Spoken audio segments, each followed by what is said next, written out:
नमस्कार, आप देख रहे हैं न्यूज 24। मैं हूं विपेश माथुर। बिहार में सीएम चेहरे पर जारी सस्पेंस के बीच तेजस्वी यादव ने दावा किया है कि बीजेपी ने जेडीयू को हाईजैक कर लिया है। इधर जेडीयू के नेताओं ने भी पार्टी के भविष्य को लेकर चिंता जताना शुरू कर दी है।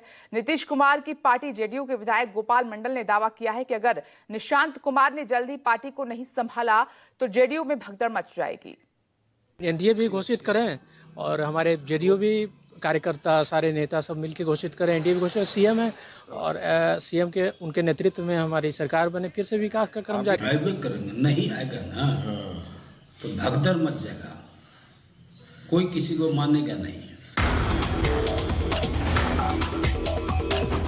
बिहार में एनडीए नीतीश कुमार के नेतृत्व में ही चुनाव लड़ेगा। ये रटा रटाया सा बयान अरसे से गूंज रहा है, लेकिन चुनाव के बाद बिहार का मुख्यमंत्री कौन होगा, इस पर सारे अगर मगर खत्म नहीं हुए, क्योंकि पार्टी की बैठकों और परंपराओं का हवाला देकर बीजेपी के नेता बार बार इस सवाल को टाल जाते हैं। सीधे तौर पर कोई नहीं कह रहा है कि चुनाव के बाद भी नीतीश कुमार ही एनडीए के नेता रहेंगे, नीतीश कुमार ही बिहार के मुख्यमंत्री बनेंगे।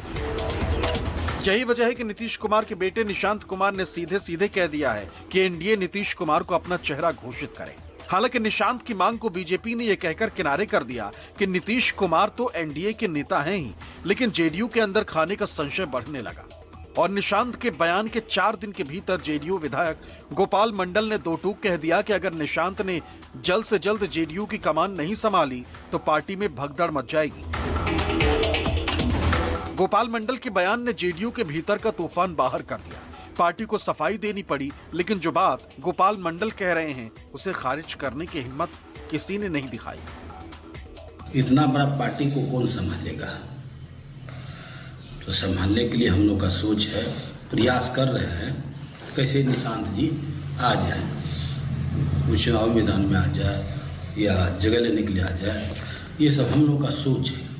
नहीं आ पाते हैं तो आईबैक करेंगे। तो पार्टी कैसे क्या होगा? पार्टी आईबैक करेंगे। नहीं आएगा ना तो भगदड़ मच जाएगा। गोपाल मंडल की इच्छा है कि निशांत जी हम लोगों के पार्टी का आकर के नेतृत्व करें, ये उनकी इच्छा है। इसको आप पार्टी तोड़ने से मत जोड़िए, पार्टी तो एकदम इंटैक्ट है। हम लोगों की भी इच्छा है कि निशांत जी आवे, हम लोग चाह रहे हैं। हर विधायक हर सांसद की इच्छा है कि निशांत जी पार्टी में आवे। दरअसल जेडीयू को उम्मीद थी कि भागलपुर के मंच से पीएम मोदी नीतीश कुमार को एनडीए का चुनावी चेहरा घोषित कर देंगे। हालांकि पीएम मोदी ने नीतीश को लाडला मुख्यमंत्री तो बता दिया, लेकिन 2025 के चुनावी समर में एनडीए का मुख्यमंत्री चेहरा नीतीश ही होंगे, ऐसा ऐलान नहीं किया। बीजेपी के दूसरे नेता भी नीतीश के नेतृत्व में चुनाव लड़ने की बात तो कह रहे हैं, लेकिन चुनाव के बाद एनडीए का मुख्यमंत्री वही होंगे, ये सीधे तौर पर कहने से बच रहे हैं। हालांकि नीतीश कुमार के पार्टी के नेताओं ने साफ कहा है कि मुख्यमंत्री को लेकर कोई संशय नहीं है। तेजस्वी ने दावा किया कि बीजेपी जेडीयू पर कब्जा करने की कोशिश कर रही है, जेडीयू को खत्म करने में लगी। एनडीए में तय हो चुका है कि बिहार विधानसभा चुनाव 2025 नीतीश कुमार जी के नेतृत्व में हम लड़ेंगे। चुनाव के उपरांत जो भी चुनकर बांधी विधायक एनडीए के आएंगे, बिल बैठकर तय करेंगे। यही प्रक्रिया है। जाकर के चुनाव होने दीजिए, रिजल्ट आने दीजिए, रिजल्ट के बाद विचार किया जाएगा। चुनाव होता है, चुनाव के बाद विधानमंडल की बैठक होती है, जाकर के विधायकों से राय ली जाती है जाकर के। और अब तो एनडीए है, जाकर के 5 दलों का संगठन है, 5 की सहमति से जो निर्णय होगा उसका हम स्वागत करेंगे। ये तो केवल ये देखिए, ये बिहार सरकार का मंत्रिमंडल विस्तार नहीं था, ये बीजेपी का मंत्रिमंडल का विस्तार रहा है। तो पूरी तरीके से देखिए हाईजैक तो हो ही रखी है। जेडीयू पार्टी को भाजपा के लोग समाप्त करना चाहते हैं, खत्म करना चाहते हैं, और उसी दिशा में इनके बड़े बड़े जदयू के जो नेता हैं केवल तन जदयू में है, मन और दिल जो है, दिमाग सब बीजेपी में है। कोई कंफ्यूजन नहीं है।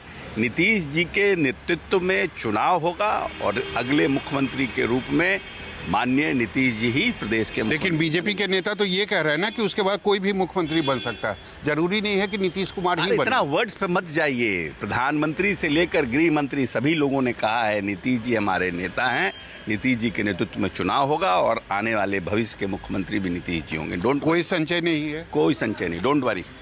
मंत्रिमंडल का विस्तार कर सकते हैं, लेकिन ये माननीय मुख्यमंत्री जी का अंतिम ही जो है मंत्रिमंडल विस्तार रहेगा। अब इनके बाद तो एनडीए की सरकार जाने वाली है। 2025 में एकदम एनडीए खत्म होने वाली है। बिहार की जनता ऊब चुकी है। 20 सालों से डबल इंजन की सरकार है और माननीय मुख्यमंत्री जी अब लायक योग्य नहीं रह गए हैं मुख्यमंत्री के पद पर, बिहार चलाने लायक। अब बिहार की जनता जो है खटारा गाड़ी नहीं चलाना चाहती है। अब बिहार की जनता नया गाड़ी जो है पे सवार होना चाहती है। मैं रोज एनडीए के कार्यकर्ता सम्मेलन में भी बोल रहा हूँ, 2025 फिर से नीतीश, ये हम लोग का स्लोगन ही है। और इस स्लोगन के बाद किसी तरह का कोई इस पर जवाब सवाल बनता, जिनके नेतृत्व में लड़ने जा रहे हैं बिहार, वो नीतीश कुमार जी का नेतृत्व है। सवाल है कि बीजेपी ट्रैप कर ली है जदयू को, और जदयू के कुछ नेता हैं जो पहले बीजेपी में रहे हैं और बीजेपी के लिए खेला करने के लिए वो राष्ट्रीय स्तर का कुछ पदाधिकारी भी बन गए हैं और नीतीश जी को गलबैया डाल के चल रहे हैं और किस दिन वो धक्का दे देंगे और कब कब्जा कर लेंगे जदयू पर कोई ठीक नहीं है। क्योंकि एक नाथ शिंदे जिस तरह से महाराष्ट्र में हुआ, वही दूसरा एक नाथ शिंदे नीतीश बाबू होने जा रहे हैं। निश्चित तौर पे कोई भी विषय बिना पार्लियामेंट्री बोर्ड, बिना कोर कमेटी बिहार या राष्ट्रीय स्तर पे किए हुए निर्णय नहीं होता है।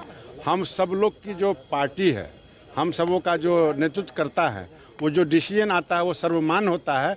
अभी हम सब लोग एक साथ हैं, एनडीए के साथ चुनाव लड़ रहे हैं। एनडीए के मुख्यमंत्री माननीय मुख्यमंत्री जी हैं, तो निश्चित तौर पे आगे भी चिंता करने की कोई बात नहीं है। हमारी तो परिस्थितियों के मुख्यमंत्री तीसरी नंबर की पार्टी, बिहार की जनता थोड़ी चाहती है इनको मुख्यमंत्री बनाना। ये तो 40 सीट आया इनको केवल। सबसे बड़ी पार्टी तो राष्ट्रीय जनता दल थी, तो बिहार की जनता ने तो पहले ही नकार दिया। हाँ, जोड़ जाड़ गणित वनित करके कभी इधर कभी उधर करके मुख्यमंत्री बने हुए, तो परिस्थितियों के मुख्यमंत्री हैं। उनका काम है ना, उनका पार्टी के कौन रहेगा नहीं रहेगा वो जाने, वो लोग सब पूछिए। वो डबल इंजन का सरकार है। आज जो महामहिम राज्यपाल के भाषण हुआ तो एक एक चीज बा, जो राज्यपाल जी आएंगे वही भाषण होता है। हाई हो गया, कुछ नहीं हुआ, कुछ नहीं। वही पुराना भाषण जो पिछले साल हुआ भाषण, वही भाषण। 25 सीएम चेहरे पर सस्पेंस और जेडीयू में निशांत की एंट्री को लेकर जारी सियासत के बीच बिहार विधानसभा में आर्थिक सर्वे पेश हो गया।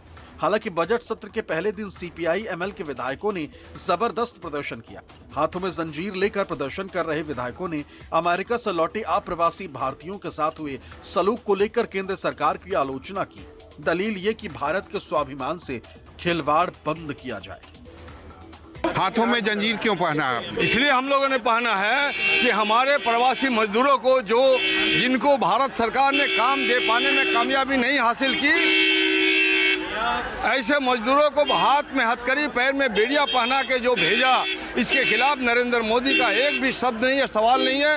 ये भारत के संप्रभुता और स्वाधीनता पर खतरा पैदा हो गया है। इसलिए हम लोग मजदूरों के सम्मान के प्रति अपना सम्मान व्यक्त करने के लिए हथकड़ी पहन के हैं। वाम दल के जो विधायक है वो हाथों में जंजीर पहनकर यहाँ पहुँचे हैं और लगातार केंद्र सरकार और राज्य सरकार के खिलाफ नारेबाजी कर रहे हैं। उनका कहना है कि अमेरिका के सामने केंद्र सरकार ने घुटने टेक दिए हैं, जो कि बिल्कुल गलत है और यह संविधान के बिल्कुल खिलाफ है। कैमरामैन ऋषि के साथ सौरभ कुमार, पटना, न्यूज़ 24। बात बंगाल की कर लेते हैं। बंगाल में वोटर लिस्ट में बाहरी लोगों के नाम डाले जाने और धांधली पर चुनाव जीतने के ममता बनर्जी के आरोपों को बीजेपी ने निराधार बताकर खारिज कर दिया है। बीजेपी ने दावा किया है कि बंगाल में ममता बनर्जी की जमीन खिसक गई है और विधानसभा चुनाव में अपनी हार के डर से घबराकर ममता बनर्जी उलझुल आरोप लगा रही हैं। माथाय राखबेन, ऑनलाइन बोले नय, दिल्लीर भोटार एसे बांगलाय ढुकबे, हरियाणार भोटार ढुकबे, राजस्थानेर भोटार ढुकबे আর ইলেকশন কমিশন ঘাড়ের ওপর অফিসার চাপিয়ে দেবে, নিজের ইচ্ছে মতো যা ইচ্ছে তাই করবে। মনে রাখবেন, আমরা 26 दिन অনশন করতে পারলে। वोटर लिस्ट में गड़बड़ी, फर्जी वोटर्स के घुसपैठ और धांधली से हरियाणा, महाराष्ट्र और दिल्ली विधानसभा चुनाव जीतने का इल्जाम। और इन सब के बावजूद बंगाल में फिर खेला होने वाला दावा। ममता बनर्जी के इस अलगार ने बीजेपी की पेशानी पर बल ला दिया। बीजेपी की पूरी पलटन को उकसा दिया। दावा ये कि ममता बनर्जी खुद ही चुनावी धांधली के लिए चर्चित है, लेकिन टीएमसी ने दावा किया कि ममता जो भी कह रही हैं वो 100 आने सच है। चुनाव आयोग की साख पर तो पहले से ही बट्टा लगा हुआ है। सब जानते हैं कि चुनाव आयोग की छवि दागदार है। ममता बनर्जी जी का यह आरोप पूरी तरीके से राजनीति से प्रेरित है और एकदम निराधार है। चुनाव आयोग एक स्वतंत्र संस्था है और यदि ममता बनर्जी के पास कोई सबूत है तो वो चुनाव आयोग को दें। आने वाले बंगाल चुनावों में ममता बनर्जी को साफ तौर पर अपनी हार दिखाई दे रही है, इसलिए वो अभी से ये नैरेटिव बना रही है। दूसरी ओर ये भी एक सत्य है कि पश्चिम बंगाल में ममता बनर्जी की तृणमूल कांग्रेस फर्जी वोट डलवाने के लिए और लोकतंत्र का अपमान करने के लिए प्रसिद्ध है। The image of the Election Commission was tarnished the day the Chief Justice of India was removed as one of the members to elect the Chief Election Commissioner. Once the Prime Minister and one of his cabinet colleagues and only one person, the leader of the opposition, comprised the committee, we knew it was tarnished, it was going to get tarnished. Because the Election Commission speaks the language and works for the BJP. Do I have to tell? Everybody knows it. Hotels फर्जी अगर है तो उसकी जांच जरूर होनी चाहिए, लेकिन ममता बनर्जी जो बता रही है उसमें बिल्कुल तथ्य नहीं है। और अगर तथ्य है तो इलेक्शन कमीशन को वो ऐसा मेमोरेंडम दे सकती है, उसके लिए उनको आंदोलन करना है तो आंदोलन भी कर सकती है।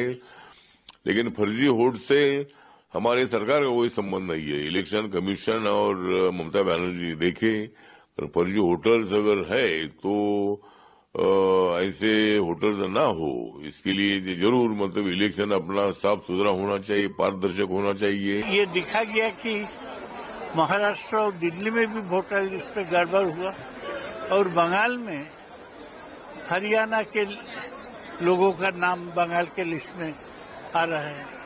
ये तो बड़ा खतरनाक बात है। गुजरात के लोगों के नाम बंगाल के लिस्ट पे आ रहे हैं। लास्ट जो बात बोलता है वो जनता जनार्दन बोलता है। अपना भाई को बचाने के लिए तो बहुत कोशिश किए थे दिल्ली में, झाड़ू को झाड़ू मार के विदाई कर दिया है दिल्ली का पब्लिक, हरियाणा से विदाई कर दिया है, महाराष्ट्र से विदाई कर दिया है। तो यहाँ से बिहार से भी 25 में विदाई होगा। अपना सरकार अभी भी है, सरकार बनेगा और 26 से पश्चिम बंगाल से विदाई होगा।